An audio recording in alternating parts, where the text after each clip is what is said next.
மாண்புமிகு முதலமைச்சர் அன்பு சகோதரர் திரு ஜோசப் விஜய் அவர்கள் முதலமைச்சர் பொறுப்பேற்ற பிறகு முதல் முறையாக திருச்சி மாவட்டத்திற்கு வருகை தந்துள்ளார். இதனையொட்டி நாடாளுமன்ற உறுப்பினராக நான் இங்கு வந்து மாண்புமிகு முதலமைச்சர் அவர்களை வரவேற்றேன். நீங்க அந்த क्वेश्चंस நீங்க கேளுங்க. ஏதாவது கோரிக்கைகள் வச்சீங்களா? அவர்கள் என்ன சொன்னாரு? நீங்க முதல் முறையே இங்க வர்றதுனால நம்முடைய முதலமைச்சர் முதல் முறையாக திருச்சிக்கு வர்றதுனால இந்த தொகுதியின் நாடாளுமன்ற உறுப்பினராக நான் அவரை வரவேற்றேன். நீங்க இன்னைக்கு பொறுத்தவரைக்கும் அதாவது திருச்சி சம்பந்தமான என்னுடைய தொகுதி சம்பந்தமான கோரிக்கைகளை கொடுக்கறதுக்குண்டான ஒரு சூழ்நிலை கிடையாது. ஆனால் ஏற்கனவே பத்திரிகையாளர் ஊடகவியலாளர் சந்திப்பில் பேசும்பொழுது திருச்சி பகுதியின் நீண்டகால கோரிக்கைகள் பல கோரிக்கைகள் ஏற்கனவே உங்களுக்கு தெரியும். ஒன்றிய அரசு சார்ந்த சில பிரச்சனைகள் கோரிக்கை பொறுத்த வரைக்கும் நான் அதை பார்த்துட்டு இருக்கிறேன். நான் இப்போ அந்த புதிய அரசாங்கம் பொறுப்பேற்ற பிறகு இந்த தொகுதியின் மேம்பாட்டிற்காக நான் கண்டிப்பாக முதலமைச்சர் அவர்களை சந்திப்பேன். அந்த கோரிக்கைகள் இந்த பகுதி மக்களின் கோரிக்கைகளை முன்வைப்பேன். சில ப்ராஜெக்ட்ஸ் பொறுத்த வரைக்கும் உங்களுக்கு ஒன்றிய அரசுடைய ஒத்துழைப்போட மாநில அரசுடைய உதவியும் கண்டிப்பா தேவைப்படுது. அப்படிப்பட்ட சில ப்ராஜெக்ட்ஸ் பொறுத்த வரைக்கும் கண்டிப்பா நம்முடைய புதிய அரசாங்கம் அதுக்கு கண்டிப்பா ஒத்துழைப்பார்கள் என்கிற நம்பிக்கையோடு நான் இருக்கிறேன். நான் அடுத்த சில நாட்கள்ல நம்முடைய மாண்புமிகு முதலமைச்சர் அவரை சந்திக்கும் பொழுது எந்தெந்த பிரச்சனைகள் எந்தெந்த கோரிக்கைங்கிறது நான் உங்க பத்திரிகையாளர் உங்கள்கிட்ட கண்டிப்பா சொல்லுவேன். சென்னையில் அவர் நேரில் சந்திக்கிறதுக்கான வாய்ப்புகள் ஏதாவது இருக்கா? அந்த வாய்ப்புகளை உருவாக்குவேன். நான் இந்த தொகுதியின் அது எனக்காக கிடையாது, எங்கள் இயக்கம் அதிமுக காண்டி கிடையாது. இந்த திருச்சி தொகுதியின் நாடாளுமன்ற உறுப்பினராக இந்த தொகுதி மக்களுக்கு நான் ஆற்ற வேண்டிய பணிக்காக மாண்புமிகு முதலமைச்சர் அவர்களை சந்திக்கும் வாய்ப்பினை நான் உருவாக்குவேன். பொறுப்பேற்றதுக்கு அப்புறம் இந்த ஒரு மாத கால நேரத்தாக எப்படி இருக்கும் உங்களுடைய செயல்பாடுகள்? ஒரு இஷ்யூல ஸ்டாண்ட் எடுக்கிற விஷயங்கள்ல என்னவா பாக்குறீங்க? இந்த கேள்வி தொடர்ந்து அவங்க புதிய அரசாங்கம் பொறுப்பேற்று 24 மணி நேரம் கூட ஆகவில்லை. ஆனா இந்த கேள்வி பொறுத்த வரைக்கும் பிரச்சனைகளை பத்தி சொல்றாங்க, என்ன நடவடிக்கை எடுத்துட்டு சொல்றாங்க, இல்ல முன்னாடியோட இப்ப இந்த அரசாங்கத்துக்கு வித்தியாசம் இல்லைன்னு சொல்றாங்க. நான் எல்லா பத்திரிகையாளர் சந்திப்புலையும் நான் முதல்ல என்ன சொல்லிட்டு இருக்கேன்னா, புதிய அரசாங்கம் பொறுப்பேற்றிருக்கு, அதிகாரிகள் மாற்றம். இப்ப நம்முடைய திருச்சியுடைய மாநகராட்சி ஆணையரா இருக்கட்டும், மாவட்ட ஆட்சியரா இருக்கட்டும், அதே இப்பதான் அவங்க டிரான்ஸ்பர் பண்ணிருக்கிறாங்க. அதிகாரிகளுடைய அவங்களே இன்னைக்கு பணிமாற்றம் டிரான்ஸ்பர் நடந்துட்டு இருக்கு. இப்படி இருக்கிற சூழ்நிலையில புதிய அதிகாரிகள் பொறுப்பேற்று இப்ப இருக்கிற சூழ்நிலை பிரச்சனைகளா இருக்கட்டும், அதெல்லாம் அவங்களுக்கு கால அவகாசம் கண்டிப்பா கொடுக்கணும். 24 மணி நேரத்தில் இல்லாட்டி ஒரு வாரத்திலேயோ இல்லாட்டி ஒரு மாசத்திலேயோ அந்த மாற்றங்களை நாம் உருவாக்க முடியாது. நீங்க ஒரு குறைஞ்சபட்சம் 6 மாதத்திலிருந்து ஒரு வருஷம் நீங்க கொடுத்தாதான் இந்த புதிய அரசாங்கத்தினால அந்த மாற்றங்களை உருவாக்க முடியுங்கிறது என்னுடைய கருத்து. நான் அதை தான் தொடர்ந்து நான் சொல்லிட்டு இருக்கிறேன். நான் ஒரு வாரத்திலேயோ 10 நாள்லயோ இல்ல 20 நாட்கள்லயோ இந்த மாற்றத்தை உருவாக்க முடியாது. அங்கங்க குற்ற சம்பவங்கள் நடக்குது. ஆனா அந்த குற்ற சம்பவம் நடக்கும் பொழுது அதுக்கு காரணமான குற்றவாளிகளை கைது செய்யறதா இருக்கட்டும், வழக்கு போடுறதா இருக்கட்டும், எஃப்ஐஆர் ரிஜிஸ்டர் பண்றதா இருக்கட்டும், அதுல எந்த காலதாமதமும் கிடையாது. நான் சென்ற ஆட்சி இருக்கும்போது இதே சொன்னேன். நான் நீங்க குற்ற சம்பவங்கள் 100% அது பண்ண கண்டிப்பா முடியாது. ஒரு வளரும் நாடுல வளர்ந்த நாடுகளிலே இந்த பிரச்சனை முழுமையா அவங்க இது பண்ண முடியல. அப்படி போன்ற இதுல ஆனால் குற்ற சம்பவம் நடக்கும் பொழுது எந்தவித நடவடிக்கை எடுக்காம அந்த குற்றவாளிகள் மேல எந்த வித எடுக்காம இருக்கு, அது தவறு. அது பொறுத்த வரைக்கும் அது போன அரசாங்கத்தில் அந்த பிரச்சனை கிடையாது. இப்போ இந்த ஆட்சியிலையும் பொறுத்த வரைக்குமே அதுக்கான அந்த மாதிரி பிரச்சனை கிடையாது. நீங்க கோயம்புத்தூர் நடந்த சூலூர் நடந்த பிரச்சனையா இருக்கட்டும், இல்ல இங்க புதுக்கோட்டை மாவட்டத்தில் பிரச்சனையா இருக்கட்டும், அந்த பிரச்சனை சார்ந்த நபர்கள் அவங்க கைது செஞ்சிருக்கிறாங்க. கூண்டாஸ் வழக்கு அவங்க மேல போட்டிருக்கிறாங்க, கடுமையான நடவடிக்கை எடுத்திருக்கிறாங்க. கடந்த ஒரு மாத காலம் பதவியேற்று கிடைத்த ஒரு மாத காலம் ஆகுது. இதுல தற்போதைய அரசோட செயல்பாடுகள் எந்த அளவில் இருக்கு? அதுல இன்னொரு அட்வான்டேஜ் எதுக்காக கேட்கிறோம் அப்படின்னா, போன அரசுக்கும் இந்த அரசுக்கும் உள்ள வித்தியாசங்கள் ஏதாவது? நீங்க டயர்டாயிருவீங்க, பதில் சொல்லி நான் டயர்டாயிருவேன். நான் இந்த மாற்றம் நீங்க சொல்ற மாற்றமா இருக்கலாம், முன்னேற்றமா இருக்கலாம். அதற்கு குறைஞ்சபட்சம் 6 மாதத்திலிருந்து ஒரு வருஷம் நீங்க டைம் கொடுக்கணும். அதுக்கப்புறம் அவங்க சரியா செயல்படலையா நாங்க கண்டிப்பா நாங்க சொல்லதான் போறோம். ஆனா அதுக்கு முன்னாடி சரியா செய்யல இல்ல அப்படிங்கிற அந்த கேள்விக்கு நாங்க பதில் சொல்ல முடியாது. விவசாய கடன் தள்ளுபடி அறிவிப்பு வெளியிட்டாங்க. அது வந்து ஒரு திட்டமிட்ட ஏமாற்றுன்னு கூட எதிர்கட்சிகள் விமர்சிக்கிறாங்க. முதலமைச்சரும் விமர்சிக்கிறாரு. அதாவது விவசாயிகள் கடன் சார்பாக அவங்க இயக்கம் சார்பாக நம்முடைய இன்றைய முதலமைச்சர் பொறுத்த வரைக்கும் தேர்தல் நேரத்தில் அவங்க ஒரு தேர்தல் அறிக்கையில அந்த கடன் நீக்கம் பத்தி அவங்க குறிப்பிட்டிருந்தாங்க. இப்போ என்னன்னா மாநில அரசுடைய நிதிச்சுமை கருதி இன்றைக்கு இருக்கிற அந்த பினான்சியல் அந்த ப்ராப்ளம்ஸ் காண்டி என்ன சொல்லியிருக்காங்கன்னா, நாங்க முதல் முறையா ஃபர்ஸ்ட் ஒரு அனௌன்ஸ்மெண்ட் கொடுத்திருக்கிறாங்க. அதாவது சிறு விவசாயிகளுக்கு முழுமையான அந்த முழுமையானது கொடுக்காம அது சிறு விவசாயிகளுக்கு முழுமையான அந்த கடன் நீக்கம் பத்தி சொல்லியிருக்கிறாங்க. மற்ற அந்த நடுத்தர மற்ற பெரிய விவசாயிகளுக்கு அவ்வளவு கிடையாதுன்னு சொல்லி ஃபிகர்ஸ் எனக்கு கரெக்டா தெரியல. இது பொறுத்த வரைக்கும் அவங்க தேர்தல் அறிக்கையில முழுமையா கடன் நீக்கம் பண்ணாங்க சொன்னாங்க இல்லையா, அது நடக்கலையே அப்படின்னு சொல்றாங்க. நான் என்ன சொல்றேன்னா, அவங்க இப்போ வெள்ளைத்தாள் விடுறேன்னு சொல்லியிருக்கிறாங்க. மாநில அரசு நம்முடைய தமிழக அரசு ஒரு ஒயிட் பேப்பர் ஸ்டேட் பினான்சஸ் பத்தி மாநிலத்தில் இருக்கிற இன்றைய இந்த நிதி நிலைமை பத்தி அவங்க ஒரு வெள்ளை அறிக்கை விடுறேன்னு சொல்லியிருக்கிறாங்க. அந்த வெள்ளை அறிக்கை விடும்போது என்ன பிரச்சனை இருக்கு என்ன இருக்குன்னு சொல்லிட்டு அப்போ அவங்க தேர்தல் அறிக்கையில கொடுத்த அந்த என்னென்ன அறிக்கை தேர்தல் அறிக்கையில என்னென்ன அவங்க இது சொல்லியிருந்தாங்களோ அதுல எதெல்லாம் நிறைவேற்ற போறாங்க, இல்ல இந்த பிரச்சனை காரணமாக நிறைவேற்ற முடியாதா, இல்ல காலப்போக்கில் அதை நிறைவேற்றுவார்கள் அப்படி பத்தி தான் சொல்ல முடியும். பட்ஜெட் ஆஃப்டர் பட்ஜெட் ஸ்டேட் பட்ஜெட்டுக்கு அப்புறம் தான் அவங்க எலெக்ஷன் மேனிஃபெஸ்டோ ரிலீஸ் பண்றாங்க. அதுக்கப்புறம் தான் அனௌன்ஸ் பண்றாங்க. அப்புறம் வந்ததுக்கு அப்புறம் தேர்தல் அறிக்கையில சொன்ன வாக்குறுதிகள்ல ஒன்னாதான் நீங்க வாக்குறுதிகள் பொறுத்த வரைக்கும் இப்போ ஒண்ணே நீங்க இதுக்கு முன்னாடி அரசு கூட மகளிர் உரிமை தொகை சொல்லியிருந்தாங்க. ஆனால் அவங்களுக்கு சில கால அவகாசம் தேவைப்பட்டது. கிட்டத்தட்ட எனக்கு தெரிஞ்ச வரைக்கும் ஒரு 1.5-2 வருஷம் ஆச்சு, 3 வருஷம் ஆச்சு. கிட்டத்தட்ட 3 வருடங்களுக்கு அப்புறம் தான் மகளிர் உரிமை தொகை அவங்க கொடுத்தாங்க. அதை நம்ம குற்றம் சொல்ல முடியாது. ஏன்னா அன்றைய அரசு திமுக அரசுக்கு பொறுத்த வரைக்கும் இதே நிதி சுமை தான் பிரச்சனை இருந்தது, கடன் சுமை இருந்தது. அதனால என்ன 3 வருஷம் கழிச்சு அவங்க கொடுத்தாங்க. கிட்டத்தட்ட 1,30,00,000 பேருக்கு அந்த பெண்மணிகளுக்கு கொடுத்தாங்க. இப்போ இந்த அரசு பொறுத்த வரைக்கும் தேர்தல் வாக்குறுதிகள் கொடுத்திருக்கிறாங்க, மக்களுக்கு செய்வேன்னு சொல்லியிருக்கிறாங்க.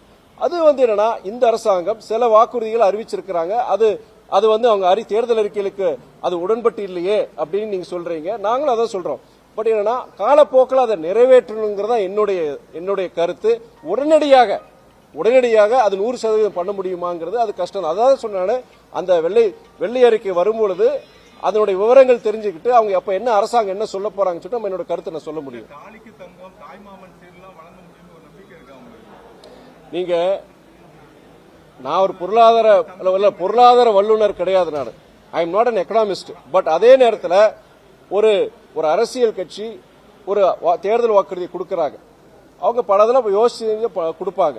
இன்னைக்கு இருக்கிற தமிழக அரசாங்க நிதி நிலைமை இதெல்லாம் பார்த்துட்டு கண்டிப்பா தேர்தல் அறிக்கையில இதெல்லாம் செய்ய முடியும், கண்டிப்பா செய்யதான் போறாங்க. ஆனால் ஒவ்வொரு விஷயமும் அனைத்தும் சாத்தியமா அப்படின்னு கேட்டா இன்னைக்கு இருக்கிற பிரச்சனை பார்க்கும்போது கண்டிப்பா கிடையாதுன்னு தான் நான் சொல்லுவேன்.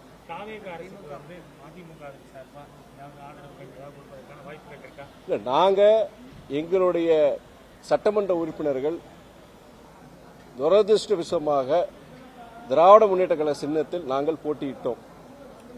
இன்னைக்கு நாங்க அப்படி ஆதரவு கொடுக்கக்கூடிய அந்த சூழ்நிலை எங்களுக்கு கிடையாது. ஆனால் மற்ற பிற இயக்கங்கள், பொது உடைமை இயக்கங்களா இருக்கட்டும், காங்கிரஸ் இயக்கமா இருக்கட்டும், அவங்கெல்லாம் ஆதரவு கொடுத்திருக்காங்க. எதன் அடிப்படையில் ஆதரவு கொடுத்திருக்காங்கன்னா, ஜனாதிபதி ஆட்சி வந்துடக்கூடாது, இங்க தொங்கு மந்திரி சபை ஒரு சூழ்நிலை இருக்கிறதுனால நாங்க ஒரு ஆதரவு கொடுத்திருக்கோம் சொல்லியிருக்கிறாங்க. அது நம்ம தவறு இல்லைன்னு நம்ம சொல்றோம். நம்ம ஐயுஎம்எல் அவங்களும் கொடுத்திருக்கிறாங்க. அதன் அடிப்படையில் பொறுத்த வரைக்கும் மக்கள் பொறுத்த வரைக்கும் அதாவது அப்சல்யூட் மெஜாரிட்டி தனிப்பெரும்பான்மை கொடுக்காட்டி கூட சிங்கிள் மெஜாரிட்டி யாருக்கு இருக்குன்னா தாவேகா இன்றைக்கு சகோதரர் விஜய் அவருடைய இயக்கத்துக்கு தான் இருக்கு. அதன் அடிப்படையில் இந்தியன் கான்ஸ்டிடியூஷன் படி, இந்திய அரசியல் சட்டத்தின்படி அவங்கள தான் அழைச்சிருக்கணும். அதன் அடிப்படையில் இன்னைக்கு அரசாங்கத்தை அமைச்சிருக்கிறாங்க. அதற்கு பொறுத்த வரைக்கும் மக்களுடைய தீர்ப்பு மகேசன் தீர்ப்புங்கிற மாதிரி அதை நாம் மதிக்க வேண்டும், கால அவகாசம் கொடுக்க வேண்டும். இந்த அரசாங்கம் சிறப்பாக செயல்படுங்கிற நம்பிக்கையோட நம்ம இருக்கிறோம். நம்ம நாளைக்கு அதுல தவறும் பொழுது செய்யும் பொழுது பிற இயக்கங்கள், இன்னைக்கு கூட்டணியில் இருக்கிற இயக்கங்களா இருக்கட்டும், இல்ல நாங்க கூட்டணி இல்லாத எங்களை போன்ற இயக்கங்கள் சரி, அதுக்குண்டான கருத்துக்களோ கண்டனங்களோ நாங்க தெரிவிக்கலாம். ஆனால் 6 மாசத்துல 1 வருஷம் நம்ம கண்டிப்பா நம்ம டைம் கொடுத்தாங்க.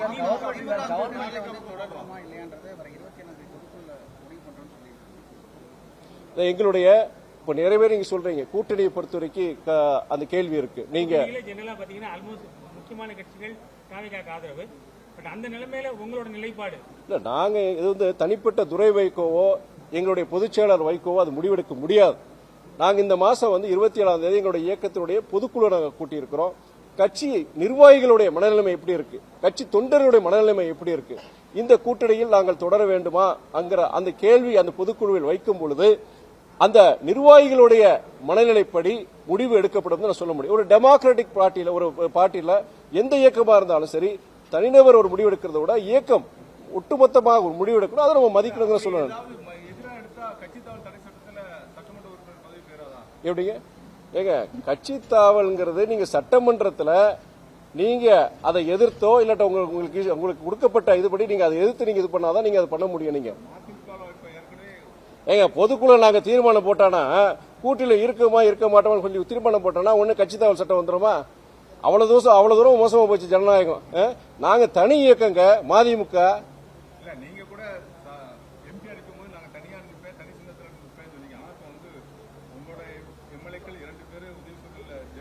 நான் அவன் இல்லை, அவன் நான் இல்லை. துரை வைகோவாக செத்தாலும் என் சின்னத்துல நான் சொல்ல முடியும். மற்ற சட்டமன்ற உறுப்பினர்கள் இயக்கத்தோட இதுக்கு நான் பண்ண முடியாது. என்னுடைய இது வரும்போது நான் சொன்னேன். நான் மற்றவங்களை எப்படி நான் சொல்ல முடியும்? இவனாலதான் நான் தோகத்தை சொல்லுவாங்க. பிறகு ஏதாச்சுன்னா சார் இப்ப கவர்மெண்ட் ஃபார்ம் பண்றதுக்கான மெஜாரிட்டி கிடைச்சாச்சு, கூட்டணி கட்சிகள் ஆதரவோடு அமைச்சாச்சு. அதுக்கு பின்பாக அவங்களுடைய ஐடியாலஜிக்கல் அகேன்ஸ்டா பிஜேபியோடைய ஓட்டுகள் இந்திய அலையன்ஸ் இருந்து வந்த ஏடிஎம்கே எம்எல்ஏஸ் ஏன் அவங்க வந்து அழைக்க வேண்டியது இருக்கு, அவங்க வந்து சேர வேண்டிய பின்னணி என்ன? அதாவது என்னுடைய கருத்து என்னன்னா, ஒரு இயக்கம், அந்த இயக்கத்தில் இருக்க சட்டமன்ற உறுப்பினர்கள் இல்ல நாடாளுமன்ற உறுப்பினர்கள் தலைமையுடைய முடிவுக்கு எதிர்ப்பு தெரிவித்து இல்ல எங்களுக்கு இது உடன்பாடு கிடையாது, இந்த கட்சியுடைய ஒரு கொள்கைக்கு எதிரான ஒரு நிலைப்பாடை நீங்க எடுத்திருக்கிறீங்க அப்படின்னு சொல்லிட்டு அந்த சட்டமன்ற உறுப்பினரோ நாடாளுமன்ற உறுப்பினரோ யார் எந்த உறுப்பினரா இருக்கட்டும், நாங்க கட்சியிலிருந்து நான் விலகிறேங்க, நான் ராஜினாமா செய்யறேன்னு சொல்லிட்டு என்னுடைய பதவியை நான் ராஜினாமா செய்யறேன்னு சொல்லிட்டு அவங்க வந்து பிற இயக்கங்களுக்கு போறதோ இல்லாட்டி அரசியல் விட்டு ஒதுங்குறதோ அந்த தனிநபருடைய ஜனநாயக உரிமை. நீங்க வந்து ஒரு கட்சியில் இருக்கிறவங்க எந்தவித முடிவு எடுக்க முடியாது.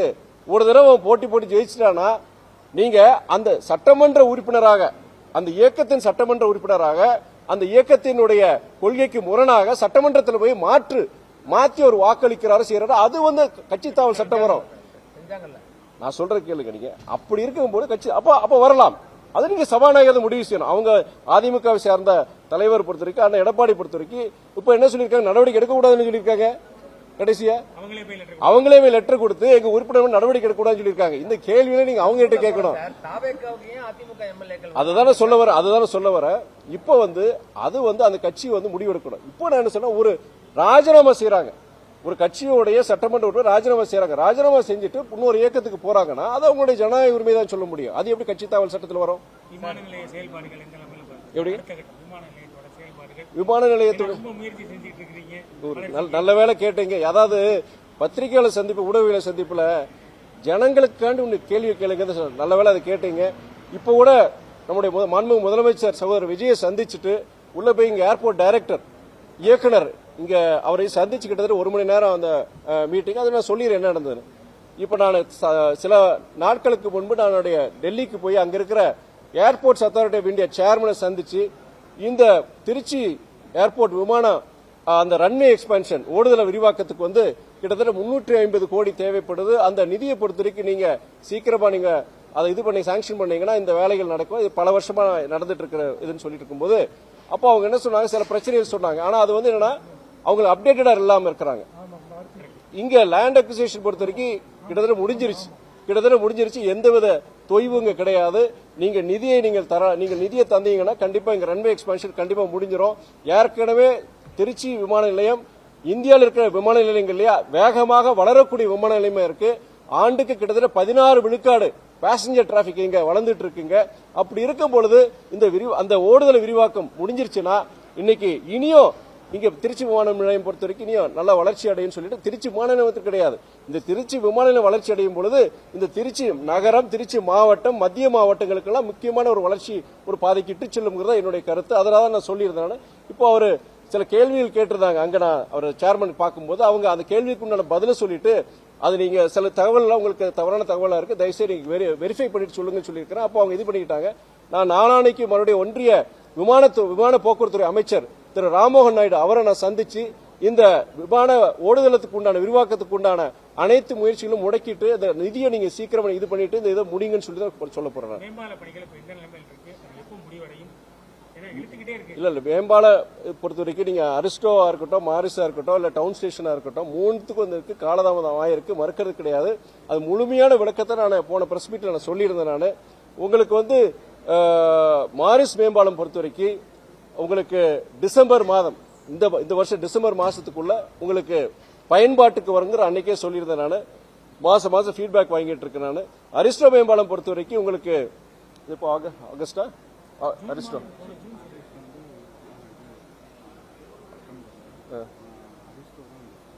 அரிஸ்டோ தான் டிசம்பர். இது வந்து மாரிஸ் வந்து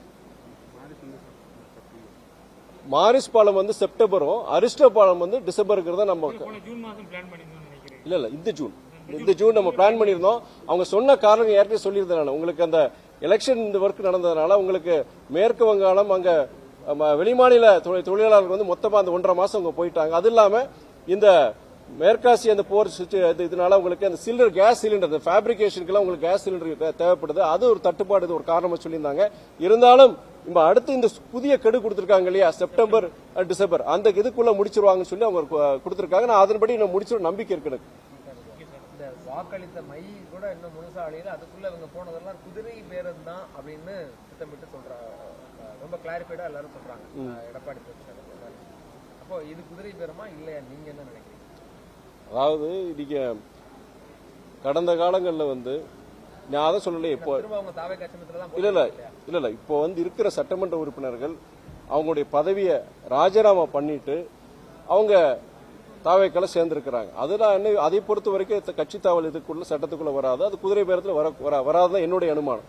ஏன்னா அவங்களுடைய அந்த இயக்கத்தினுடைய நிலைப்பாடுல அவங்களுக்கு வந்து முழு திருப்தி கிடையாது, தலைமையோடைய இதுல வந்து திருப்தி கிடையாது. அதனால என்ன சொல்றாங்க, அந்த கட்சி பதவி வந்து ராஜினாமா பண்ணி வேற கட்சிக்கு அவங்க போறாங்க. அவங்க அங்க போய் அவங்க மறுபடியும் வந்து அவங்க வாய்ப்பு கொடுத்தாங்கன்னா, அந்த இயக்கத்தில் கொடுத்தாங்கன்னா அவங்க சட்டமன்ற தேர்தலில் அவங்க போட்டி போட போறாங்க. இது நம்ம எப்படி கட்சி தாவல் இதுல வர முடியும்? அதே நேரத்தில் கடந்த காலங்கள்ல இதுக்கு முன்னாடி இத குற்றச்சாட்டு வைக்கிற இயக்கங்கள் அவங்க இது போன்ற இதுல அவங்க ஈடுபடலையா நான் கேட்கிறேன். நான் இப்ப எங்க இயக்கத்திலேயே 2006 கம்பம் ராமகிருஷ்ணன்ங்கிற ஒரு சட்டமன்ற உறுப்பினர் அவர் பதவியை ராஜினாமா பண்ணிட்டு திராவிட முன்னேற்ற கழகத்துல சேர்ந்து அந்த இயக்கத்தினுடைய இதுல சின்னத்துல போட்டி போட்டு அவரு மறுபடியும் சட்டமன்றத்துக்கு போனாரு. அதே வேளையில வந்து அதிமுகவை சார்ந்த நம்முடைய மதிப்புக்குரிய அண்ணன் அனிதா ராதாகிருஷ்ணன் அவர்கள் அப்போ ஒரு அதிமுக தான் இருந்தாரு. அவர் அதை ராஜினாமா பண்ணிட்டு அதே 2009 திராவிட முன்னேற்ற கழகத்துல போய் அந்த சின்னத்துல போட்டி போட்டாரு. இது கடந்த காலங்களில் நடந்திருக்கு. அதனால வந்து இப்போ இன்னைக்கு பொறுத்த வரைக்கும் ஒரு கட்சியில இருக்கிறவங்க அந்த கட்சியுடைய செயல்பாடு பிடிக்காம ராஜினாமா செஞ்சுட்டு இன்னொரு இயக்கத்துக்கு போறது, அதை எப்படி நம்ம கட்சி தகவல் சொல்ல முடியும்? இது ஒரு கட்சியை ரெண்டா உடைக்கிற ஒரு முயற்சி அப்படின்னு தான் எடப்பாடி பழனிசாமி சொன்னார். அது கண்ணாடி கூட்டுகள் இருந்துகிட்டு நம்ம கல்லெறியக்கூடாது, அதான் என்னுடைய இது. எப்படி கண்ணாடி கூட்டுகள் இருந்துகிட்டு கல்லெறியக்கூடாது. கடந்த காலங்களில் பிற இயக்கங்கள் இது போன்ற செயல்பாடுகள் ஈடுபடலையா, அது அந்த பதில் வந்து வரணும். அதே நேரத்தில் நான் அதை சொல்றேன் இல்லையா, ஒரு கட்சியில் இருக்கிற நபர், ஒரு எம்எல்ஏ, ஒரு எம்பி, அந்த கட்சியுடைய கொள்கைகள்ல முரண்பட்டு எனக்கு பிடிக்கல அப்படின்னு சொல்லிட்டு அவர் ராஜினாமா செஞ்சுட்டு போறாரு. அவர் அது எப்படி ஒரு ஜனநாயக உரிமையை தான் பார்க்க முடியும்?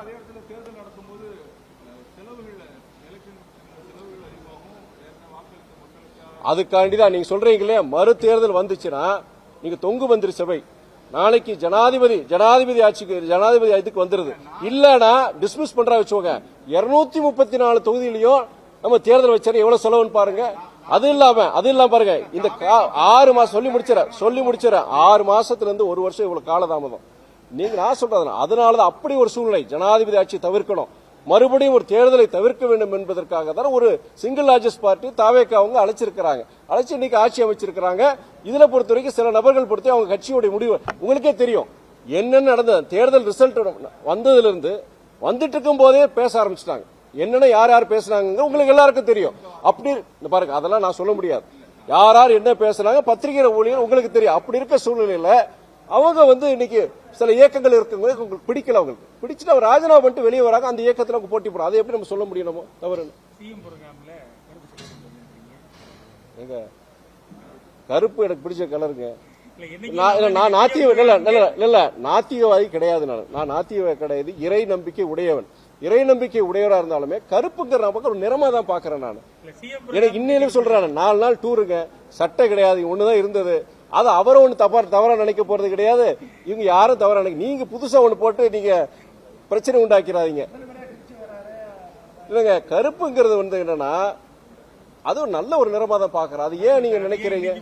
நீங்க கருப்பு, நீங்க எது இதெல்லாம் ஒரு நிறம் தான் நான் பாக்குறேன். நான் இது கொண்டு போய் இதுல ஒரு சர்ச்சையாக்கி பாக்குறேன் நான் உண்மையில நினைக்கல. நன்றி சார். இது ஒரு நல்ல வேலை புதுசா கிளப்பி விட்டுருக்கேன். கருப்பு சட்டையை போட்டு நீங்க அப்ப எதிர்ப்பு தெரிவிக்கிறாங்களே என்ன? ஐயோ, ஒன்னு ஜாக்கிரதையா இருக்க வேண்டியது பத்திரிகையாளருக்கு முன்னாடி. சரி, நன்றிங்க. நன்றி.